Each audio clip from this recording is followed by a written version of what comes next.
IGN's E3 live show. 3 days of gaming goodness streamed straight to you on e3.ign.com and on YouTube.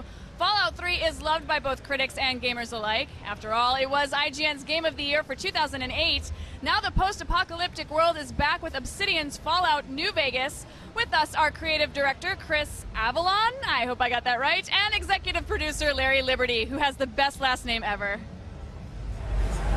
What's up, guys? Thanks for joining us. We've seen a lot of Fallout New Vegas, but I think today we're going to see something a little bit special. We're going to get into a little bit of the Strip, am I right? Absolutely. Okay, cool. So let's head on to the Strip. What are we going to find there that's going to be really special in the Fallout world this time? Well, one thing you're going to notice as soon as you head out to the Strip in New Vegas, you're going to notice a distinct different feel in the eastern seaboard with Washington, D.C. Because Las Vegas was not actually hit by the nuclear warheads that hit a lot of the East Coast, and there's a story reason why the nuclear warheads didn't fall on Vegas, which you'll discover over the course of the game. But the thing about that is it's allowed the infrastructure for the city to be built up, powers restored, and much of the old world feel of Vegas is actually still there in the present. But if the player digs around a bit, they'll be able to find sort of the seedy underbelly and kind of the cool things that are going on in the city. So I guess most importantly, when you hit the Strip, the casinos. Absolutely. Each of the casinos here sort of has their own particular vice that they're catering to. So for example, the Lucky 38 casino that you have off to the right, that's actually sort of our version of the Washington Monument in New Vegas. At the top of the tower there is where the sort of overlord of Vegas, Mr. House, resides. And he sort of monitors over all of Vegas with the Securitron robots that sort of keep the peace and make sure that everyone's spending money and that money's going in the right direction, right into Mr. House's bank. So casinos have a lot of money, obviously. I have done a little research into New Vegas, and it turns out that there's not just one currency in this game. Yes, there are actually multiple currencies. Our project director, Josh Sawyer, actually set up different currencies for each of the factions that are present in the game. So, for example, for one faction, the New California Republic, for which I'm wearing a fine shirt, has its own currency, the NCR Bucks, and then the Caesar's Legion, one of the other factions, actually mints its own currency. So what's to stop me from going into the casino and just looting it? Because Fallout's all about heavily armored guards and having a lot of weapons. So what's going to stop me from just blowing the hell out of every casino Well, I go you know into? what? Nothing is going to stop you. It's actually true to Fallout that if you want to go into a casino guns blazing and wipe everyone out, you're absolutely allowed to do that. However, the casinos on the Strip are all about keeping the peace. So what they want to do is they have a strict no weapons policy for entering casinos. So they'll pat you down when you come through the door. But if you have a high sneak skill, or if you happen to have purchased special holdout weapons like switchblades or brass knuckles, you can slip those by the guards. So in case you get into a firefight, you're all equipped. So maybe you can talk to me a little bit about gambling and how that works inside. Oh, well, basically, the way the gambling minigames work in New Vegas, we have all the standard minigames that are present in Fallout 3, like we have lock picking and computer hacking. What we wanted to do is, because we had an opportunity to actually add more minigames to New Vegas, what we actually wanted to do was, you know what, if people are coming to Vegas, they are going to want to gamble, just like they've done in previous Fallout titles. So what we try to do is include things like roulette, blackjack, slots. We even have a caravan card game that you can actually play with various people out in the wasteland as well. Now, is there any differentiation between which casinos you gamble at? Will they offer you different games or maybe change the rules up a little bit?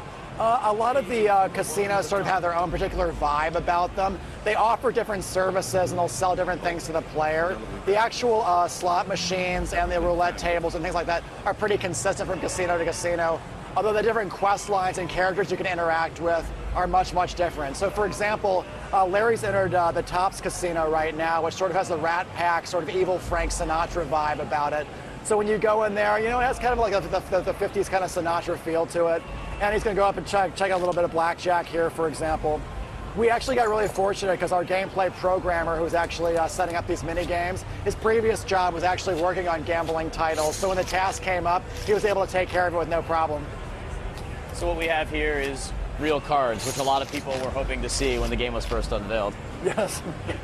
So we wanted people that actually come to Vegas in this Fallout title. We want them to be entertained, have fun, and you know what? If they keep gambling at the tables, they'll be comped with drinks, dinners, and they'll even be able to get a key to their own room upstairs if they're a special high roller. So it's just like the real thing. Exactly. Hey, if you come to Vegas, you want to be entertained. Yeah, except maybe I can win in this one.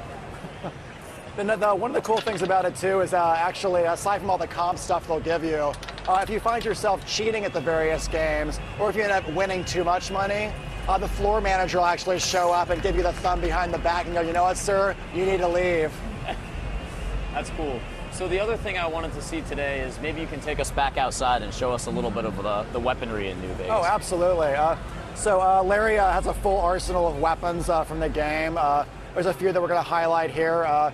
Larry's a particular expert with C4 explosives, which for stealth characters is a lot of fun because you can actually sneak up an opponent, put C4 in their inventory, then walk a good distance away, get a good vantage point, set them off with a detonator, and then just watch them all go off like fireworks.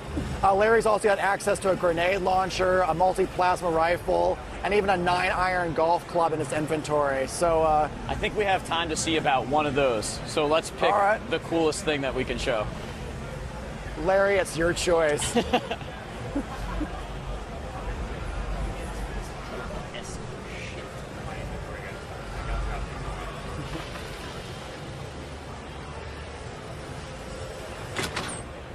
Where do we just enter right now?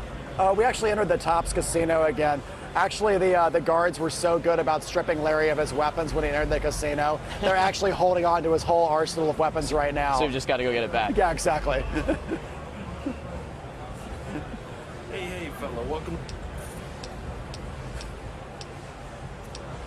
Smooth. Oh, one. Have a good. Enjoying your stay? Relax. Awesome. Have a good. Were you able to get your weapons back? I'm not sure. It looks like they stripped you pretty good. I don't know if you could fire up a save game, Larry, then just start firing. So what Larry's going to do now is he's going to travel back in time, fire up a really quick load, and then just open fire. All right. So the strip seems like it's pretty much enclosed from the rest of the land around it. Yeah, actually it's set up with a whole series of walls made out of old signage and billboards that were taken over from other sections of the city. So it forms this whole perimeter wall around the whole structure. You actually have to show that you have enough money to get inside in order to be able to deal with Mr. House. So it is kind of an enclosed location, but once you're in there, there's a tons of stuff you can do. For players that are familiar with the vaults that were present in Fallout, we actually have a Vault 21 that's actually present on the strip. But once all the people came out of the vault, it got turned into a tourist trap, and now it's a hotel location for people to go visit. Well, it's pretty nice to see an oasis in this Fallout universe where things actually run and work. Yes. The interesting thing is outside Vegas, though, the Mojave Wasteland is a very, very dangerous place, as Larry is now proving with some high-caliber aerobics. All right, let's close this out with one more shot. And then I just want to thank you guys for coming by and giving us a look at Fallout New Vegas. I'm really excited to get some gambling done.